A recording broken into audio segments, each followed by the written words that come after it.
Hi, my name is Jesse. I'm a filmmaker, and I wanted to quickly give you some best practices and advice on how to film yourself by yourself for social media ministry. We're not always going to have a big crew around to help us, but we always want to present ourselves and our message with excellence. So let's explore the levels of excellence through the metaphor of an ice cream sundae. If you want to jump forward, there's some times on screen to help you jump to a section. But if your video is an ice cream sundae, then the content that you're bringing is definitely the ice cream. Quick side note, I'm not a professional communicator. You can do this better than me. I just know video stuff, so here we go. The first level of excellence is the content. You love Jesus and you know the Bible, so you've got this. Just remember that your audience has a lot of choices of what to watch, so you're going to want to add value to their lives fast. Don't assume that they'll stick around. Your audience wants to be fed or entertained in the first 3 or 4 seconds of the video, so make sure that you load the front end of the video with the most important stuff. The fudge is authenticity. And this is a whole lot easier said than done. The main thing to remember is that your content is likely going to be seen by one person at a time holding their phone like they're video chatting with you. So instead of thinking of like thousands of people watching, think of one person. Like I literally picture one person that you know and talk to them. Talk to them as if you're sharing tater tots in a mall food court after you saw that great movie together, or holding a warm cup of tea in their living room. It's an intimate exchange, so keep it intimate. A part of authenticity is connection. So notice that I've been looking at the camera, which is a little black spot on my phone, instead of at myself on the screen. If you're looking at yourself, you totally disconnect with your audience. The next step for testing authenticity is figuring out if your friends saw this video, would they say that it's really you, or are you pretending to be someone else? Your audience doesn't want someone else. They don't want who you rehearse to be or who you want to be. They want your personality. As a wise man once said, be yourself. People would rather follow someone who's always real than someone who's always right. If you're communicating to K through 12th graders, there are 2 extra considerations for authenticity. The first one is that you can communicate yourself, but with higher saturation. So in other words, you can turn yourself up to 11, but don't ever change to a different channel. If they smell falseness in you, they won't trust anything that you're saying. And the second one is that condescending is communicating to your audience that they are beyond what you're saying. So to avoid that, you want to take your highest age group and then add 3 years. Believe it or not, your audience on their best days thinks that's what they are. So your high school seniors think that they're as worldwide as 21-year-olds, and your high school freshmen think that they're as funny as the seniors, and the 6th graders think that there's no difference between them and high schoolers, and 3rd graders are demanding the kind of respect that middle schoolers get. And your kindergartners think that 3rd graders are truly big kids. So you can speak to people who are 3 years above where your audience is, and you'll hit your target. The third level of video excellence is sound. Notice that sound should be a higher priority to you than video. It's more important than filming outside on that beautiful but windy day. It's more important than filming in your church lobby for context when it's full of people. It's more important than getting that beautiful full body shot where I can't really understand what you're saying because you're too far away. Phones generally get the best sound about a little less than an arm's length away. They tend to tune out everything that's outside of that range. For computers, your laptop doesn't get very good sound, so I'd suggest trying to film on your phone if you can. If you can avoid shooting outside, I'd recommend it because there are just too many variables. Like the birds that are happening right now, the wind that is affecting the microphone, the traffic that seems really distant to me, but that's really present in the mic.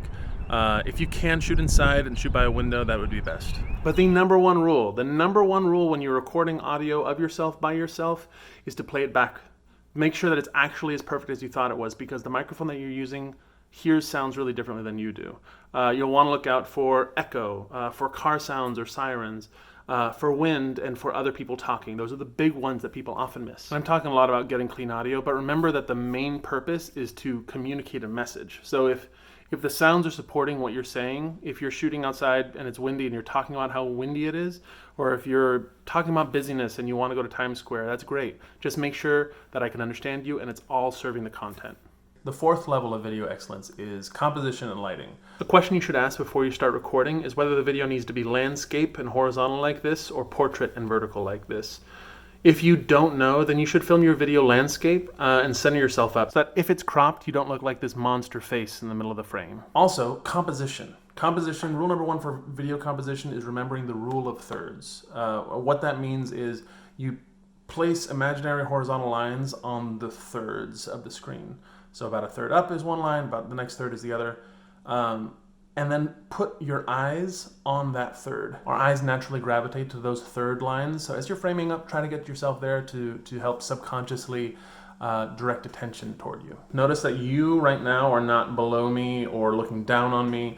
If I can turn this around, you were taped to this box that was on top of this chalk box, on top of this tiny little mailing box. I also considered this Tupperware that we bought. I've got my script here. So you need to MacGyver things to figure out what works best for you. Find a box that works for you. So that's eye level. If you go above, I start looking really small. It looks like you're looking down on me, and that doesn't really communicate anything. If you're down below, then you start to feel really small. You start to see a double chin. It's not flattering, and also kind of subconsciously makes the viewer feel like they're small. It detracts from your message. Keep it about your content. Rule number 1 for video lighting is you want to have more light on you than behind you. You can see that it's a little dim behind me right now, even though we got this bright light going on. But I am very much like front and center, forward lit. However, if you want to take it up another level, lighting, rather than having lighting directly in front of you, having lighting at either like 10 o'clock or 2 o'clock is even better. So if your nose is noon, you can see right here, I'm making shadows on myself. That's my 2 o'clock. Also, that light there is a giant window. Unless you're shooting outside, you'll probably want to be by a window, otherwise your video is going to be really grainy. So in this video you're making, your content is king. It's the first and foremost primary thing that everything else should support. So try to choose a background that tells the story. Either tells the story or builds equity with the people that you're speaking to. So the chef's hat thing that's going on up here, my lamp, that's easily avoidable. That's detracting from what I'm saying, so choose something better. The words coming out of your mouth are about 2/3 of the content that you're speaking. For example, how many of you are distracted by my new puppy back here? This is a visual medium, so you need to make sure that your whole visual package serves what you're saying. All of these best practices and advice are to help remove obstacles between our content and our audience. So MacGyver what you have to. For kids, your posture and location can help them see you more as a mentor than a school teacher. So get in their space if it makes sense. Sit cross-legged on the floor in your living room, or lean against the table where you're talking to them, or go to the park and sit on a blanket. Anything that works for your content. So now we're on to the 5th level of excellence. This is the nuts and sprinkles of your Sunday. So the first one that we're going to talk about is leading lines. What this is, you want to look in your background, and if there are any lines, anything like this line here is one, this line here, that line there, this line up here, lines in the background, those can help lead your audience's eyes. So right now I have all of these lines from these shelves pointed at me, and specifically this one here at my eyes. So that helps the audience know where to look, just takes away a barrier from your communication, helps them look at you and know where to look, not be distracted. Another bonus visual tip is to reverse the direction of your gesturing. If I go, from left to right, for me this feels like a natural progression of time. For you, it's the opposite. On camera and on stage, you want to move in the opposite direction. So if I'm telling the story of the gospel, I would say, I was, but God, and now. That feels like proper progression. Hitchcock actually used to use this kind of subliminal mental thing that we have by making villains and people that we should distrust walk the other direction. It feels like it's pushing against the grain. So help your audience follow your lead by gesturing in the direction that makes sense to them. For a little bit more video geometry, there are 3 main kinds of space that you can create in your backgrounds. The first one is flat space, as you can see behind me. Normally this is created because people are choosing where they want to sit first, and their couch is against a wall, so that's what's in the background. It's normally claustrophobic, it's normally pretty boring, and it's rarely dynamic and interesting. So in other words, flat space falls flat.